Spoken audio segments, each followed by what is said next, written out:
Hello, this is Ron Paul with your weekly update for Monday, November 11th. One of the least discussed but potentially most significant provisions in the President Obama's budget is the use of the Chained Consumer Price Index to measure the effect of inflation on people's standard of living. Chained CPI is an effort to alter the perceived impact of inflation via the gimmick of full substitution. This is the assumption that when the price of one consumer product increases, consumers will simply substitute a similar lower-cost product with no adverse effect. Thus, the government decides your standard of living is not affected if you can no longer afford to eat steak as long as you can afford to eat hamburger. The problem with full substitution should be obvious to everyone not on the government payroll. Since consumers did not choose to buy lower-priced beef before inflation raised the price of steak, they obviously preferred steak. So if the Federal Reserve's policies create inflation that forces you to purchase hamburger instead of steak, your standard of living is lowered.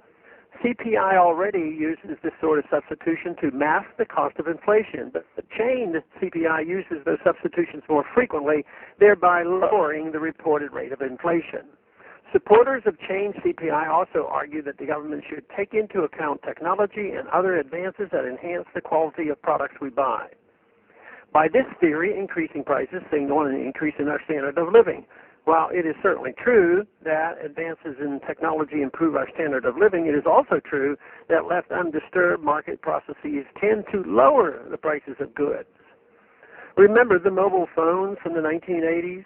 They had limited service, constantly needing charges, and were extremely expensive. Today, almost all Americans can easily afford a mobile device to make and receive calls, texts, and emails, as well as use the Internet, watch movies, read books, and more. The same process occurred with personal computers, cars, and numerous other products. If left alone, the operations of the marketplace will deliver higher quality and lower prices. It is only when the government interferes with the operation of the market, especially via fiat money, that consumers must contend with constant price increases. The goal of chained CPI is to decrease the government's obligation to meet its promise to keep up with the cost of living in programs like Social Security. But it does not prevent individuals who have a nominal increase in income from being pushed into a higher income bracket. Both are achieved without a vote of Congress. Noted financial analyst Peter Schiff correctly calls chained CPI a measurement of the cost of survival. Instead of using inflation statistics as a political ploy to raise taxes and artificially cut spending, the President and Congress should use a measurement that actually captures the eroding standard of living caused by the Federal Reserve's inflationary policies. Changing government statistics to exploit the decline in the American way of life and benefit big spending politicians and their cronies in the big banks does nothing but harm the American people. Thanks for calling this update. A new update is placed on this number, 888-322-1414, every Monday.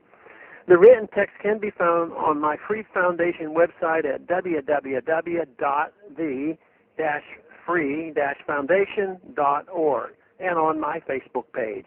Thanks for calling.